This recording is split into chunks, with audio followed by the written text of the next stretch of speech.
Hi, നമുക്കിന്ന് pivot ടേബിളിനെ കുറിച്ച് പഠിക്കാം. പിവോട്ട് ടേബിൾ യൂസ് ചെയ്യുന്നത് ഡാറ്റ സമ്മറൈസേഷന് വേണ്ടിയിട്ടാണ്. നമുക്ക് കോളം ബേസ് ആയാലും റോസ് ബേസ് ആയാലും ഡാറ്റയെ അനലൈസ് ചെയ്യാൻ വേണ്ടിയിട്ട് ഈസിയായി സമ്മറൈസ് ചെയ്യാൻ നമുക്ക് പിവോട്ട് ടേബിൾ യൂസ് ചെയ്യാം. ഇതിപ്പോൾ ഇവിടെ ഒരു പിവോട്ട് ടേബിളിൻ്റെ കുറച്ച് ഡാറ്റ കൊടുത്തിട്ടുണ്ട്. അതിന് പിവോട്ട് ടേബിൾ ചെയ്താണ് നമ്മളിവിടെ റൈറ്റ് സൈഡിൽ കാണുന്നത്. ഇത് നമുക്ക് എങ്ങനെ വേണേലും സമ്മറൈസേഷൻ ചെയ്യാമെന്നുള്ളതാണ് പിവോട്ട് ടേബിളിൻ്റെ ഒരു ഗുണം. അപ്പോൾ എങ്ങനെ ചെയ്യുന്നതെന്ന് നമുക്ക് നോക്കാം. ഇപ്പം നമുക്ക് ഡാറ്റയുണ്ട്.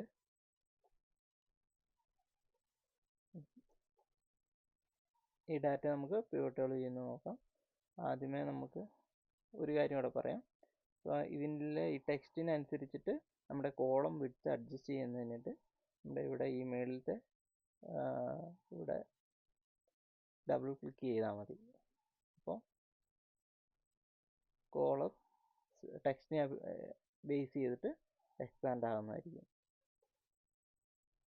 അല്ലാതെ മാനുവലായിട്ട് നമുക്ക് മാറ്റാം. വിഡ്ത്ത് കോളം വിഡ്ത്ത് ചേഞ്ച് ചെയ്യാം. ഡബിൾ ക്ലിക്ക് ചെയ്ത് കഴിഞ്ഞാൽ ഓട്ടോമാറ്റിക്കലി അഡ്ജസ്റ്റ് ആകുന്നതായിരിക്കും. പിവോട്ട് ടേബിളിന് അതിൻ്റെ ആവശ്യമില്ല, എന്നാലും ജസ്റ്റ് പറഞ്ഞതേ ഉള്ളൂ. നമുക്ക് നോക്കാം എങ്ങനെ ചെയ്യുന്നത്. ഇതിന് വേണ്ടിയിട്ട് നമ്മൾ ടൂൾ ബാറിൽ ഇൻസേർട്ട് ടൂൾ ബാറിൽ പിവോട്ട് ടേബിൾ എന്ന് പറഞ്ഞ ഓപ്ഷൻ ഉണ്ട്. അത് കൊടുക്കുക. ഇത് കൊടുക്കുമ്പോൾ ഓട്ടോമാറ്റിക്കലി നമ്മൾ ഡാറ്റ സെലക്ട് ആവും. ഇനി അതല്ല എന്നുണ്ടെങ്കിൽ നമുക്ക് സെലക്ഷൻ റേഞ്ച് സെലക്ട് ചെയ്യുക, ഡാറ്റ സെലക്ട് ചെയ്യുക. ഇവിടുന്ന് എവിടെ സോഴ്സ് ഡാറ്റ റേഞ്ച് സെലക്ട് ചെയ്ത് കൊടുക്കുക. അതിനുശേഷം ന്യൂ വർക്ക്ഷീറ്റിലാണ് ഇങ്ങനൊരു ഓപ്ഷൻ വരും. ഇവിടെ ന്യൂ വർക്ക്ഷീറ്റ് ആണോ അതായത് എക്സിസ്റ്റിംഗ് വർക്ക്ഷീറ്റ് ആണോ എന്ന് ചോദിക്കും. ന്യൂ ഷീറ്റ് ആണെങ്കിൽ ഓക്കെ കൊടുത്തു കഴിഞ്ഞാൽ പുതിയൊരു ഷീറ്റിലേക്ക് റിപ്പോർട്ട് വരും. അല്ല ഈ ഷീറ്റിൽ തന്നെയാണ് വേണ്ടതെങ്കിൽ എക്സിസ്റ്റിംഗ് ഷീറ്റ് കൊടുക്കുക. ലൊക്കേഷൻ നമുക്ക് എവിടെയാണ് വേണ്ടത് അവിടെ ജസ്റ്റ് ക്ലിക്ക് ചെയ്യുക. പിവോട്ട് ടേബിളിൻ്റെ ഇത് വന്നു. നമുക്ക് അതിലെന്താണോ സമ്മറൈസേഷൻ ചെയ്യേണ്ടത്. അപ്പോൾ നമ്മളിവിടെ റോയിലേക്ക് വെഹിക്കിൾ കൊടുത്തു. അപ്പോൾ വെഹിക്കിളിൻ്റെ വന്നു. നമ്മൾ അതിൻ്റെ ക്വാണ്ടിറ്റി വാല്യൂസിൽ ക്വാണ്ടിറ്റി കൊടുത്തു. അപ്പോൾ അതിൻ്റെ കാറും ബൈക്കും അതിൻ്റെ ടോട്ടൽ കൊടുത്തു. ഇവിടെ എത്രയാണെന്ന് ഇവിടെ തന്നെ ടോട്ടലുണ്ട്. വാല്യൂസിൽ നമുക്ക് ഇവിടെ പിവോട്ട് ടേബിളിൻ്റെ ഓപ്ഷൻ ഇവിടെ വരുന്നുണ്ട് റൈറ്റ് സൈഡിൽ. ഇവിടെ നമുക്ക് ക്ലിക്ക് ചെയ്ത് കഴിഞ്ഞാൽ വാല്യൂ ഫീൽഡ് സെറ്റിങ്സിൽ പോയി കഴിഞ്ഞാൽ കുറേ ഓപ്ഷൻ കാണാം.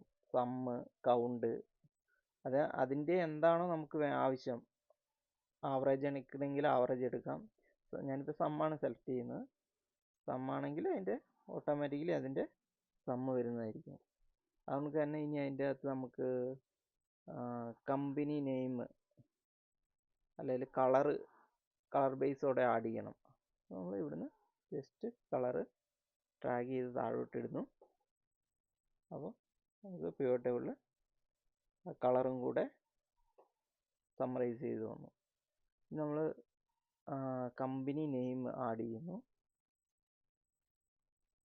അപ്പോൾ കമ്പനി നെയിം അവിടെ അതും കൂടെ സമ്മറൈസ് ചെയ്ത് നമുക്ക് ഏത് രീതിയിൽ വേണേലും ഇതിനെ സമ്മറൈസ് ചെയ്യാം. ഇവിടെ കോളംസ് ഉണ്ട്, റോസും ഉണ്ട്. നമ്മൾ ഈ കമ്പനി നെയിമിനെ വെഹിക്കിളിനെ എടുത്ത് കോളംസിലേക്ക് ഇട്ട് കഴിഞ്ഞാൽ ഈ ഒരു രീതിയിലേക്ക് വരും. ഇത് ബൈക്ക്, കാർ, ഇങ്ങനെ ഡിവൈഡ് ചെയ്ത് വരുന്നത്. ഇതാണ് പിവോട്ട് ടേബിളിൻ്റെ മെയിനായിട്ടുള്ള ഉപയോഗം. ഡാറ്റേനെ നമുക്ക് എങ്ങനെ വേണേലും സമ്മറൈസ് ചെയ്യാം എന്നുള്ളതാണ് അതിൻ്റെ ഒരു ഗുണം.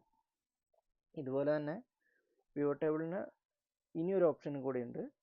ഇത് നമ്മൾ നോർമലായിട്ട് ചെയ്യുന്നത്. ഇന്ന് ക്ലാസിക്കൽ പിവോട്ട് ടേബിളുണ്ട്. അത് ചെയ്യുന്നതിന് വേണ്ടിയിട്ട്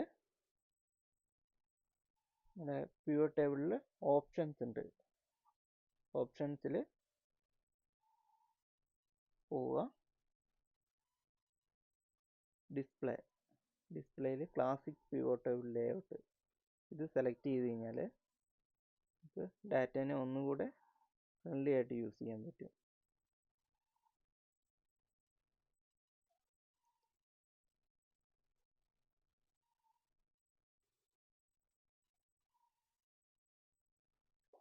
ഞാനിപ്പോൾ ഇവിടെ വെഹിക്കിൾ കൊടുത്തു. എനിക്ക് ഇതിൻ്റെ ഇപ്പുറത്ത് തന്നെ, ഇതിൻ്റെ തൊട്ടടുത്ത് തന്നെ കമ്പനി നെയിം പറയാം. ഞാനിവിടെ ട്രാഗ് ചെയ്ത് ആ ഡീറ്റെയിലും ട്രാഗ് ചെയ്തിട്ടു. അപ്പോൾ നെക്സ്റ്റ് കോളത്തിലേക്ക് അത് വന്നു. അതാണ് ക്ലാസിക്കൽ ലേഔട്ട്. നമുക്ക് കോളം ഇങ്ങനെ ആഡ് ചെയ്ത് കിട്ടും. കളർ ഇട്ടു, നെക്സ്റ്റ് കോളത്തിലേക്ക് ഡീറ്റെയിൽ ആഡ് ചെയ്ത് വരും. ഇതാണ് പിവറ്റ് ടേബിളും ക്ലാസിക്കൽ പിവറ്റ് ടേബിളും തമ്മിലുള്ള ഒരു ഡിഫറൻസ്. അതാണ് രണ്ടും നമുക്ക് സെപ്പറേറ്റ് കോളത്തിലേക്ക് നെക്സ്റ്റ് ആയിട്ട് ആഡ് ചെയ്ത് കിട്ടും. ഇതാണ് പിവറ്റ് ടേബിൾ.